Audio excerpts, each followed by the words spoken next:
ইসলামী আন্দোলন বাংলাদেশের পক্ষ থেকে ইসলামী আন্দোলন বাংলাদেশের মোহতারাম আমির হযরত পীর সাহেব চরমনাই পক্ষ থেকে আপনারা কষ্ট করে এত ব্যস্ততার মধ্যেও আমাদের ডাকে সাড়া দিয়েছেন, এজন্য আপনাদেরকে ধন্যবাদ জানাই, কৃতজ্ঞতা জানাই। সাংবাদিক বন্ধুগণ, আপনাদের আগ্রহের কেন্দ্রবিন্দু এখন আসন্ন ত্রয়োদশ জাতীয় সংসদ নির্বাচনে ইসলামী আন্দোলন বাংলাদেশের সর্বশেষ অবস্থান কি, এই বিষয়টার উপর আপনাদের আগ্রহের কেন্দ্রবিন্দু। এটা আমরা বুঝতে পারছি, উপলব্ধি করছি। আমরাও আমাদের অবস্থান ক্লিয়ার করব। সাংবাদিক বন্ধুগণ, আপনারা জানেন ইসলামী আন্দোলন বাংলাদেশ প্রতিষ্ঠা হয়েছে 1987 সালে। ইসলামী আন্দোলন বাংলাদেশের বিঘোষিত লক্ষ্য উদ্দেশ্য হলো আমরা এই দেশটাকে একটি কল্যাণ রাষ্ট্রে পরিণত করতে চাই ইসলামের সুমহান আদর্শের আলোকে। ইসলামের সুমহান আদর্শের আলোকে, ইসলামের নীতি আদর্শ প্রতিষ্ঠার মধ্য দিয়ে আমরা বাংলাদেশটাকে একটি কল্যাণ রাষ্ট্র পরিণত করতে চাই, বাংলাদেশের গণমানুষের অধিকার প্রতিষ্ঠা করতে চাই এবং আমরা এটা বিশ্বাস করি ইসলামের নীতি আদর্শের ভিত্তিতেই সকল মানুষের অধিকার প্রতিষ্ঠা সম্ভব। এবং শুধু মুসলমান নয়, অমুসলিম জাতি ধর্ম বর্ণ নির্বিশেষে সকলের অধিকার নিশ্চিত করার জন্য ইসলামই একমাত্র উপযুক্ত আদর্শ এবং ইসলামের যুগেও বাস্তবায়িত হলে সকলের অধিকার সুনিশ্চিত হবে, ইনসাফ প্রতিষ্ঠা হবে, সুবিচার প্রতিষ্ঠা হবে, ন্যায় প্রতিষ্ঠা হবে। এই বিশ্বাস থেকেই গোটা বাংলাদেশে ইসলামী আন্দোলন বাংলাদেশের নেতাকর্মীরা কাজ করে যাচ্ছে। শুধু তাই নয়, ইসলামী আন্দোলন বাংলাদেশ এই দেশ গড়ার এই রাজনীতি, কল্যাণ প্রতিষ্ঠার এই রাজনীতি, ইসলাম প্রতিষ্ঠার এই রাজনীতিটাকে পবিত্র এবাদত মনে করে। এবাদত মনে করেই আমরা এই বাংলাদেশে গণমানুষের সামনে এই দাওয়াত পৌঁছে দিচ্ছি। যেহেতু আমরা এটাকে একটা পবিত্র এবাদত মনে করি, এই জন্যেই আমাদের গোটা বাংলাদেশে লাখো নেতাকর্মী, তাদের মধ্যে কোনো হতাশা নেই। আমরা যেমন নামাজ পড়ি, আমরা যেমন রোজা রাখি, আমরা যেমন জাকাত দেই, নিয়মিত দিয়ে যাই, এতে করে যেমন আমাদের কোনো হতাশা নেই, তেমনিভাবে আমাদের এই রাজনীতি এটা করেও আমরা পরিতৃপ্ত, এতে করে আমাদের কোনো হতাশা নেই। বর্তমান বাস্তবতায় আপনারা জানেন গত বছর 5 আগস্ট একটি অভ্যুত্থান হয়েছে। অভ্যুত্থানের মধ্য দিয়ে একটি ফেসিবাদী স্বৈর সরকারের পতন হয়েছে। মানুষের মধ্যে একটা প্রত্যাশা জেগে উঠেছে যে আগামীতে একটি নতুন বাংলাদেশ বিনির্মাণ হবে। ইসলামী আন্দোলন বাংলাদেশ মনে করেছিল এখন ইসলামপন্থী শক্তির সামনে একটা বড় সুযোগ তৈরি হয়েছে। ইসলামের আদর্শের আলোকে রাষ্ট্র পুনর্গঠনের, মানুষের অধিকার প্রতিষ্ঠার একটা মহান সুযোগ তৈরি হয়েছে। এই সুযোগটা যাতে কাজে লাগানো যায় এবং দেশটাকে যাতে একটি কল্যাণ রাষ্ট্রে প্রতিষ্ঠা করা যায়, ইনসাফ কায়েম করা যায় এবং বৈষম্যহীন শোষণমুক্ত সমাজ প্রতিষ্ঠা করা যায়, এই লক্ষ্য বাস্তবায়নের জন্য ইসলামী আন্দোলন বাংলাদেশের মোহতারাম আমির পীর সাহেব চরমনাই ইসলামপন্থী শক্তির জন্য আগামী জাতীয় নির্বাচনে ইসলামপন্থীদের একটি ভোটের একটি বাক্স হবে, ওয়ান বক্স পলিসি ঘোষণা করেছিলেন এবং সেই ওয়ান বক্স পলিসির যুগান্তকারী ডাকে সাড়া দিয়ে অনেকেই হুজুরের সাথে সুর মিলিয়ে কথা বলেছিলেন এবং একটা জাগরণ তৈরি হয়েছিল, মানুষের মধ্যে প্রত্যাশা জেগে উঠেছিল। সেটার মূলে ছিল ইসলামী শক্তির ওয়ান বক্স, ইসলাম প্রতিষ্ঠার জন্য, ইসলামের আদর্শের আলোকে বাংলাদেশটাকে পুনর্গঠন করার জন্যে। কিন্তু দুর্ভাগ্যজনক বাস্তবতা হলো আমরা দেখলাম এক পর্যায়ে এসে সেই ইসলামপন্থী শক্তির ওয়ান বক্স থেকে কেউ কেউ এটাকে রাজনৈতিক স্বার্থ হাসিলের জন্যে, ক্ষমতায় যাওয়ার একমাত্র লক্ষ্য বাস্তবায়নের জন্যে এটাকে এই ধারা থেকে ভিন্ন দিকে নিয়ে যাওয়ার চেষ্টা চালাচ্ছে। এই জন্যে আমরা ব্যথিত, মর্মাহত। আমরা যেহেতু ইবাদতের রাজনীতি করি, আমরা আমাদের নেতাকর্মীদের সাথে প্রতারণা করতে পারি না। আমরা এদেশের ইসলামপন্থী জনতার আবেগের সাথে আমরা কিছুতেই প্রতারণা করতে পারি না। আমরা যেহেতু ইসলামের ইসলাম প্রতিষ্ঠার জন্যে, ইসলামের সুমহান আদর্শ প্রতিষ্ঠার জন্যে, ইসলামের আলোকে কল্যাণ রাষ্ট্র প্রতিষ্ঠার জন্যে আমরা দীর্ঘদিন যাবৎ এখানে কাজ করে আসছি। আমরা এর থেকে বিচ্যুত হতে পারি না। এই জন্যে আপনারা লক্ষ্য করেছেন যে গতকালকে 11 দলীয় জোটের ব্যানারে যেখানে আমরাও ছিলাম, সেখানে একটি সাংবাদিক সম্মেলন হয়েছে, সেখানে আসন বন্টন হয়েছে। সেখানে আমাদের এই যে দীর্ঘদিনের পথ চলা 5ই আগস্ট পরবর্তী সারা দেশে আমরা ইসলামপন্থী শক্তি একসাথে করার জন্য যে চেষ্টা সাধনা করেছিলাম, আমরা দেখেছি যে শেষ পর্যায়ে এসে আমাদের যে লক্ষ্য ছিল সেই লক্ষ্য অর্জিত না হওয়ার একটা সম্ভাবনা তৈরি হয়েছে, লক্ষ্য অর্জিত না হওয়ার একটা শঙ্কা তৈরি হয়েছে। এই শঙ্কা থেকে আমরা চিন্তা করলাম আমাদের ইসলামের পক্ষের একটি বাক্সকে আমাদের হেফাজত করতে হবে। এই জন্যে ইসলামী আন্দোলন বাংলাদেশ, যদিও আমরা জানি সামনে আমাদের পথ চলা হয়তো মসৃণ নাও হতে পারে, কারণ আমরা ক্ষমতার রাজনীতি আমরা সেভাবে করি না। আমাদের মূল লক্ষ্য ইসলাম, ইসলামকে আমরা আগে রাখি। আমাদের আমরা নীতি আদর্শের রাজনীতি করি। আর এখানে আমরা দেখছি যে নীতি আদর্শের প্রশ্নে, রাজনৈতিক প্রশ্নে, ইনসাফের প্রশ্নে আমরা বৈরিতার শিকার হয়েছি। সেই জন্যে আমরা আজকে আপনাদের সামনে ঘোষণা দিতে বাধ্য হচ্ছি যে ইসলামী আন্দোলন বাংলাদেশ আসন্ন ত্রয়োদশ জাতীয় সংসদ নির্বাচনে যে 270টি আসনে মনোনয়নপত্র সাবমিট করেছে, এর মধ্যে আপিলে 2 জন বাতিল হয়েছে, বাকি 268 জন সংসদ সদস্য প্রার্থী এখনো পর্যন্ত মাঠে কাজ করছেন। আমরা তাদেরকে নির্দেশনা দিয়ে দিয়েছি, তারা নির্বাচনের প্রতিদ্বন্দ্বিতা করবেন, একজনও তারা মনোনয়নপত্র প্রত্যাহার করবেন না।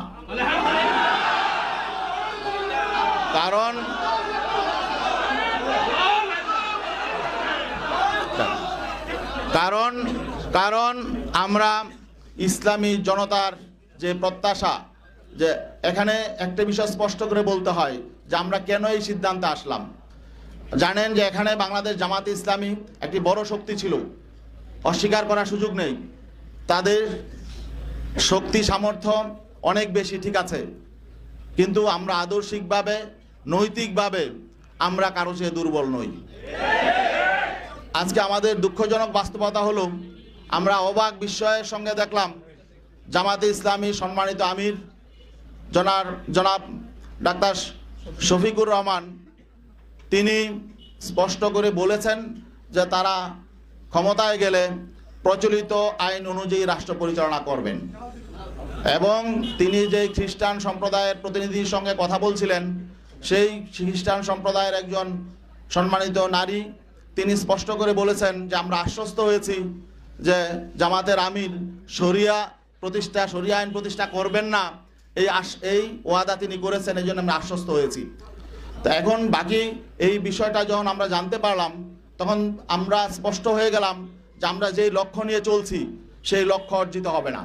কারণ আজকে যখন রাষ্ট্র ক্ষমতা যাওয়ার মতো একটা পরিস্থিতি তৈরি হয়েছে, এখন যারা প্রধান শক্তি তারাই যদি ইসলামের সুমহানে আদর্শ থেকে ভিন্ন দিকে চলে যায়, তারা যদি ইসলামী আইনের প্রতি তাদের আস্থা না থাকে, তাহলে আমরা যে কর্মী সমর্থক নিয়ে সারা দেশে ইসলামের পক্ষে কাজ করে যাচ্ছি, এই স্বপ্নই থেকে যাবে।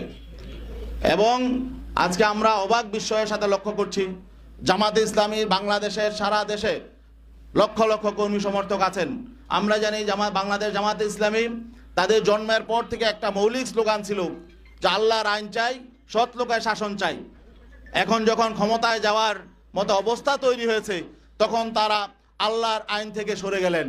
তারা প্রচলিত আইনে রাষ্ট্র পরিচালনা করবেন এই কথা যখন ঘোষণা করলেন, তখন আমাদের প্রশ্ন জাগে যে সারা বাংলাদেশে এই বাংলাদেশ জামাতে ইসলামীর নেতা কর্মীদের এই যে আবেগ অনুভূতি, এই বিষয়টার প্রতি তারা আসলে খেয়াল করে নাই। আমাদের যেটা মনে হয়েছে তারা ক্ষমতাটাকেই একমাত্র মুখ্য মনে করছে। তো এখন আমরা আসলে তাদের ক্ষমতায় যাওয়ার পথে বাধা হতে চাই না। আমরা বিনয়ের সাথে বলতে চাই, আমরা এই প্রচলিত আইনে বিগত 54 বছর রাষ্ট্র পরিচালিত হয়েছে। এই প্রচলিত আইনে শান্তি প্রতিষ্ঠায়, কল্যাণ প্রতিষ্ঠায় প্রচলিত আইন ব্যর্থ হয়েছে। এই প্রচলিত আইন বৈষম্য তৈরি করেছে। অন্যায় অবিচারের মূল হলো প্রচলিত আইন। অতএব আমরা তো সবসময় বলে আসছি, প্রচলিত আইন পরিবর্তন করে সেখানে আল্লাহর দেয়া আইন এবং ইসলামের সুমহান আইন, যেটা সকলের জন্য সমান এবং ধর্মবর্ণ নির্বিশেষে সকলের অধিকার প্রতিষ্ঠা করবে, আমরা তো সেই আইন প্রতিষ্ঠার জন্য আন্দোলন করি। এখন শেষ মুহূর্তে যদি আমরা দেখি যে আসলে প্রধান যে রাজনৈতিক শক্তি আমাদের সহযোগী শক্তি ছিলেন, তারা যখন নাকি বলছেন যে না, তারা সে আল্লাহর আইনের পথে চলবেন না, বরং প্রচলিত আইনেই তারা রাষ্ট্র পরিচালনা করবেন, তখন আমরা তাদের সহযোগী হওয়ার জন্য আমরা প্রস্তুত নই। এই জন্যে আমরা মনে করছি এটা আমাদের এই ইসলামপন্থী শক্তির সামনে আমাদের তুলে ধরা দরকার। এই জন্যে আমরা তাদের আবেগের প্রতি শ্রদ্ধা জানাই। অনেকেরই অনেক রকম আবেগ তৈরি হয়েছিল, এই ঐক্যকে নিয়ে আমরা তাদের প্রতি সম্মান শ্রদ্ধা জানাই। আর বিশেষ করে এখনো পর্যন্ত যারা জোটবদ্ধ আছেন, সেখানে আরও ইসলামী সংগঠন আছেন, তাদের প্রতি আমরা শ্রদ্ধা জানাই। তাদের প্রতি আমাদের কোনো বিরূপ ধারণা নেই।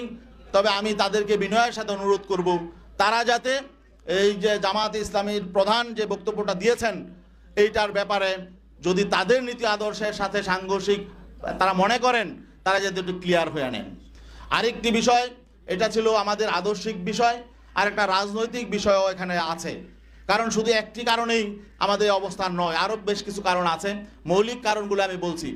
রাজনৈতিক বিষয় হলো, যখন আমরা একই পথে হাঁটব, আমরা যখন সমঝোতার ভিত্তিতে নির্বাচন করব, আমরা যখন আগামীতে পার্লামেন্টে যাব, তখন আমাদের ভোট নিয়ে যারা পার্লামেন্টে যাবেন, আমরা যাদের ভোট নিয়ে পার্লামেন্টে যাব, তাদের পারস্পরিক সমঝোতা, সমন্বয়, সম্মানবোধ থাকতে হবে। জামাতে ইসলামীর সম্মানিত আমির ডাক্তার শফিকুর রহমান, তিনি বিএনপি প্রধান জনাব তারেক রহমানের সাথে সাক্ষাৎ শেষে তিনি স্পষ্ট করে বলেছেন যে তারা জাতীয় সরকার নির্বাচন পরবর্তী জাতীয় সরকার, বিএনপির সঙ্গে জাতীয় সরকার গঠন করবেন এবং বেগম খালেদা জিয়া যে ঐক্যের পাঠাতন তৈরি করে গেছেন, সেই ঐক্যের পাঠাতনে দাঁড়িয়ে আগামী দিনে রাষ্ট্র পরিচালনা করবেন। এখন আমাদের প্রশ্ন হলো, এই যে তিনি একটি অ্যালায়েন্সে আছেন, একটি সমঝোতায় আছেন, এটা একটি মৌলিক প্রশ্ন, আগামীতে জাতীয় সরকার হবে নাকি কোন সরকার হবে, এটা একটা মৌলিক প্রশ্ন। যেহেতু আমরা এদের প্রতিদ্বন্দ্বী, একটি প্রতিদ্বন্দ্বী শক্তির সাথে গিয়ে উনি নিজে ঘোষণা দিয়ে আসলেন তিনি জাতীয় সরকার করবেন, তাদের ঐক্যের পাঠাতনে দাঁড়িয়ে রাষ্ট্র পরিচালনা করবেন, তাহলে এখানে আমাদের সাথে তো বিষয়টা তিনি ডিসকাস করেন নাই, অন্যান্য শরিকদের সাথে তিনি এককভাবে ঘোষণাটা দিয়ে আসলেন।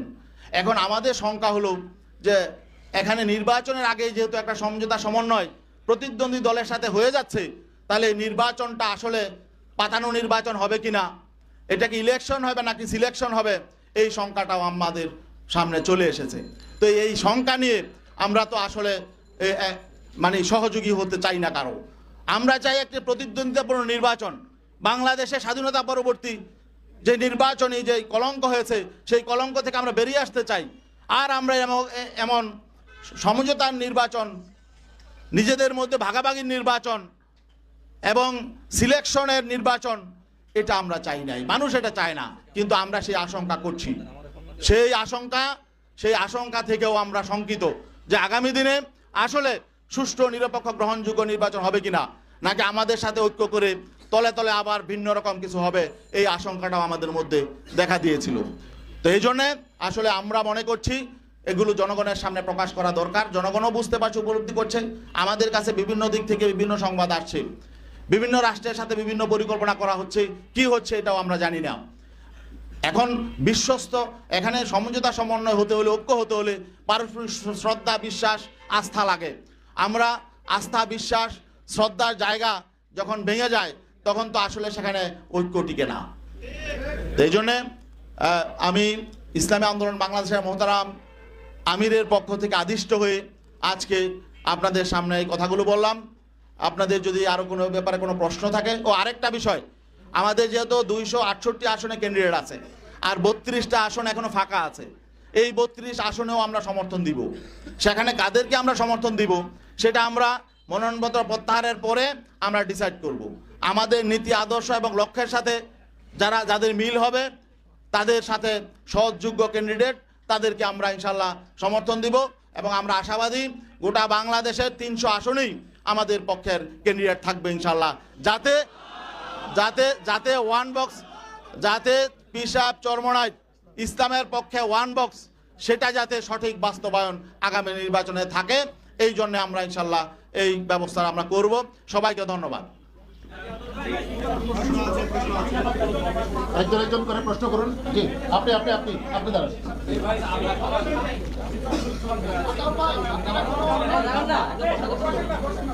হ্যাঁ, একজন করে। জি, আইন আপনারা বাস্তবায়ন করতে চান, যেটা আমাদের সাথে সাংঘর্ষিক, তারা অবস্থান থেকে সরে গেছে। শোনেন, আমাদের কথা হলো আমরা চেষ্টা চালাবো, চেষ্টা করা আমাদের দায়িত্ব। আমরা যদি চেষ্টা না করি, আগে যদি নিয়তই গলত থাকে, আর এখানে তো আমরা ইসলামী আন্দোলন করেছি ইসলাম প্রতিষ্ঠার জন্যে, এখন ইসলাম যদি আমাদের কাছেই মনে হয় যে এটা অচল, তাহলে সেটা নিয়ে আমরা কেন আগাবো? তাহলে তো সেকুলার রাজনীতি করাই ভালো।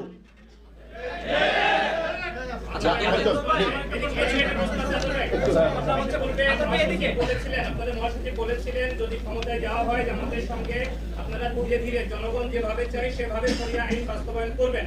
আপনি এখন যেটা বললেন আগের দিন জামাত আমিরের বক্তব্যের পরে জামাতের পক্ষ থেকে ওটা ক্লিয়ারিফাই করা হয়েছে যে ক্ষমতায় যাওয়ার পরে সঙ্গে সঙ্গে শরিয়া আইন বাস্তবায়ন হবে না, ধীরে ধীরে জনগণের চাওয়ার আপনাদের মহাসচিবের বক্তব্য। আমরা জামাতের আমিরের বক্তব্য যে ব্যাখ্যা দিয়েছে তাদের স্পোকম্যান জুবায়ের সাহেব, সেটা আমরা শুনেছি। তিনি স্পষ্ট বলেছেন যে আমরা প্রচলিত আইন অনুযায়ী রাষ্ট্র পরিচালনা করব, এটার ব্যাখ্যা প্রয়োজন নেই। এটা আমরা বাঙালি সবাই আমরা এই ব্যাখ্যা বুঝি। আচ্ছা ভাই, আপনারা হচ্ছে একজন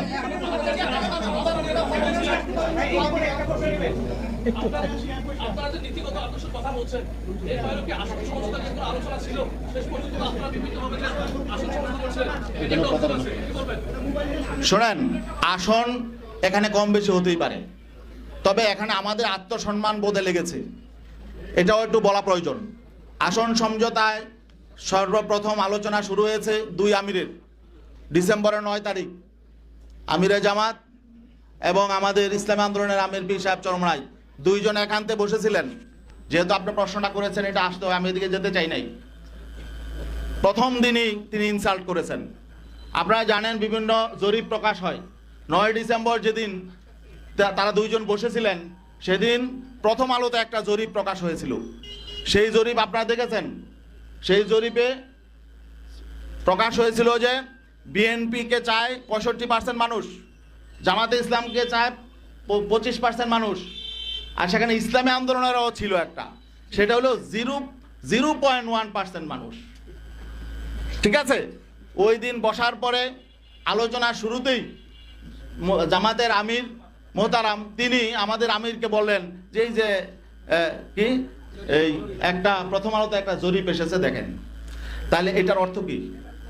এটার অর্থ হলো যে তাকে ইনসাল্ট করা, যে আপনাদের তো কোনো পয়েন্টই নাই, মানে জনমতে আপনাদের কোনো কি নাই, কোনো 1%ও নাই। 0.1 মানে 1%-এর শতভাগের 1 ভাগ। তো এটা হলো উনি ইনসাল্ট করে শুরু করেছে যাত্রা।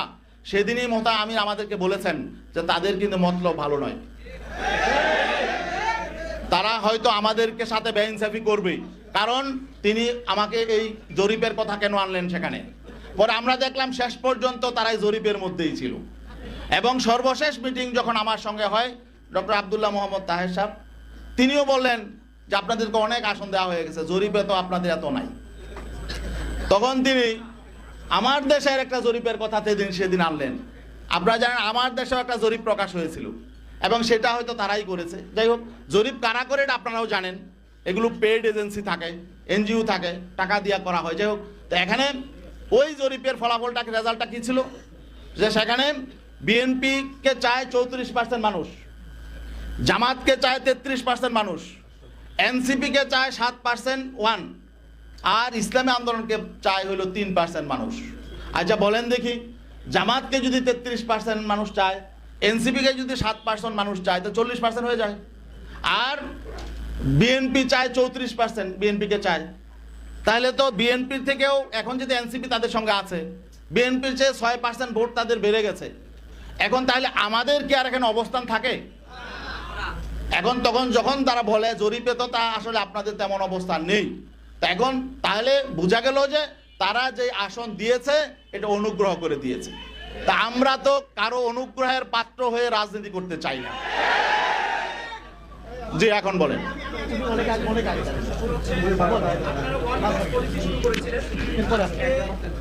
আপনি তো একটা প্রশ্ন করছেন। আচ্ছা আচ্ছা, ঠিক আছে। পলিসি ভেঙে গেল কিনা, এক আপনারা 32 আসনে কাদেরকে সমর্থন দিবেন, যেহেতু হচ্ছে আপনাদের হচ্ছে কোনো প্রার্থী নাই। একটা বিষয় হচ্ছে যোগ্যতা অনেকে আছে, কিন্তু আরো ইসলামপন্থী দল আছে। শোনেন, আমি এটা জবাব দিয়েছি। ভাই, শেষ করি। বলেন বলেন। সেটা হচ্ছে আপনাদের ওয়ান বক্স পলিসিকে কেন্দ্র করে ইসলামপন্থী দলগুলোকে নিয়ে আপনাদের কিছু সমর্থক, জামাতের কিছু সমর্থক অনলাইনে বাকযুদ্ধ জড়িয়েছে এবং যেসব ভাষা ব্যবহার করা হচ্ছে এগুলো ইসলামের নীতি বিরোধী এবং মানুষের কাছে বাজে মেসেজ যাচ্ছে। এই যে আপনারা এখন পৃথক হয়ে গেলেন, আপনাদের বলি, জামাতের বলি, এই যে আপনারা পৃথক হয়ে গেলেন, ইসলাম যারা ইসলাম প্রতিষ্ঠা করতে চায়, ইসলামী শাসন প্রতিষ্ঠা করতে চায়, কি বার্তা গেল? আর এই যে সব গালিগালাজ বন্ধ আপনারা কোনো ব্যবস্থা নেবেন? প্রথমত যে কথা বলতে চাই, শুধু আমাদের ইসলামপন্থীদের মধ্যে পারস্পরিক নয়, রাজনৈতিক শিষ্টাচার আমরা বজায় রাখবো। আমাদের সকল পর্যায়ের নেতাকর্মী সমর্থকদের প্রতি আমাদের নির্দেশ থাকবে যে কেউ যাতে শালীনতার মাত্রা অতিক্রম না করি। আমরা শুধু জামাতে ইসলামী বা অন্য কোনো ইসলামী সংগঠন কেন, আমরা বিএনপি, আওয়ামী লীগ, জাতীয় পার্টি বা যে কোনো রাজনৈতিক দল, কোনো রাজনৈতিক দলের বিরুদ্ধেই শিষ্টাচার বহির্ভূত কোনো রকম আচরণ আমরা করব না এবং আমরা শালীনতা বোধ বজায় রাখবো। এটা আমাদের নির্দেশনা সবসময় আছে। আমি বলবো যে আমরা যাদের সাথে ছিলাম এদের প্রতি আমরা অশ্রদ্ধা করব না, তারাও যাতে শালীনতার মধ্যেই থাকে, তাদের প্রতি আহ্বান জানাবো। আরেকটা বিষয় হলো, আপনি বলেছেন যে ওয়ান বক্স পলিসি ঠিক আছে কিনা। আমাদের তো ইসলামের পক্ষের ওয়ান বক্স আছে, সেটা তো আমরা বলেছি। আমরা তো ওয়ান বক্সের বাইরে যাই নাই, আমরা তো ইসলামের পক্ষে আছি এবং 300 আসনেই সেটা থাকবে। আপনি বলছেন 32টা কারা থাকবে, সেটা আমরা দেখব। আমাদের নীতি আদর্শের সাথে যারা একমত হয়, ওয়ান বক্সের সেই ফর্মুলা যারা আসে তারা থাকবে। ভাই বলেন বলেন।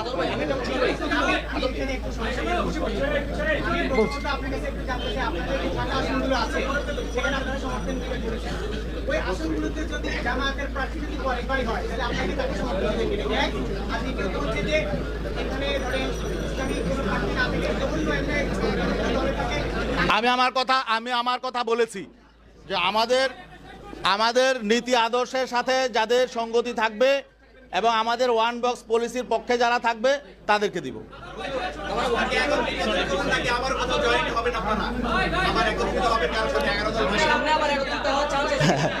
শোনেন, আজকে সামনে কি হবে এটা আমি এখন বলতে পারবো না, ভবিষ্যতের কথা কেউ বলতে পারে না। আজকে পর্যন্ত আমাদের এটা অবস্থান।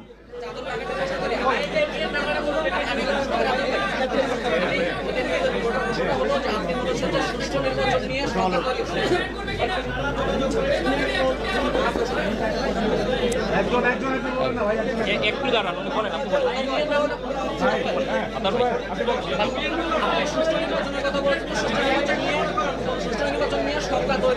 হ্যাঁ, সেটা কি ধরনের সংখ্যা? না আমরা ভাবছি একটা পাতানো নির্বাচন হতে পারে, এই সংখ্যাটা আমাদের আছে, সেটা তো আমি শুরুতেই বলেছি। এবং সেই পথে হয়তো কেউ হাঁটবেন না, আমরা সতর্ক করব। এই জন্যে আমরা 300 আসনেই আমাদের প্রতিদ্বন্দ্বিতা থাকবে, যাতে নির্বাচনটা পাতানো না হতে পারে। বলেন একটু জুবাইর ভাই বলতেছেন। জি, বলেন জুবাইর ভাই বলেন।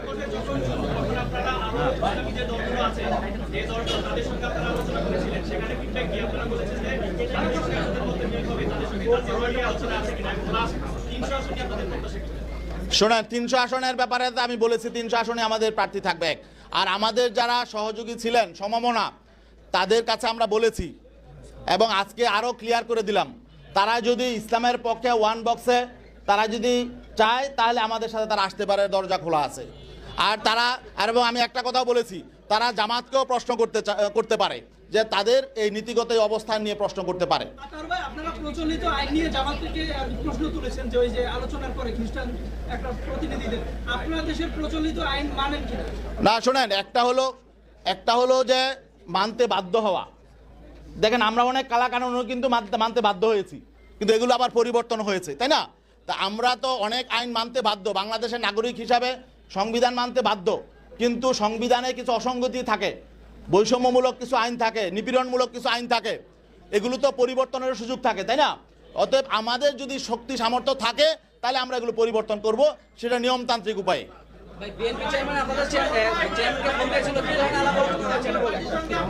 না, বিএনপি চেয়ারপারসন আমাদের নায়েব আমিরকে রিং দিয়েছে এমন একটা ফেসবুকে ছড়িয়েছে, এটার কোনো ভিত্তি নেই। জাতীয় পার্টির সাথে আপনাদের কি সমঝোতা হওয়ার কোনো সম্ভাবনা আছে কিনা? যেহেতু না, কোনো সম্ভাবনা নাই। আচ্ছা, ধন্যবাদ।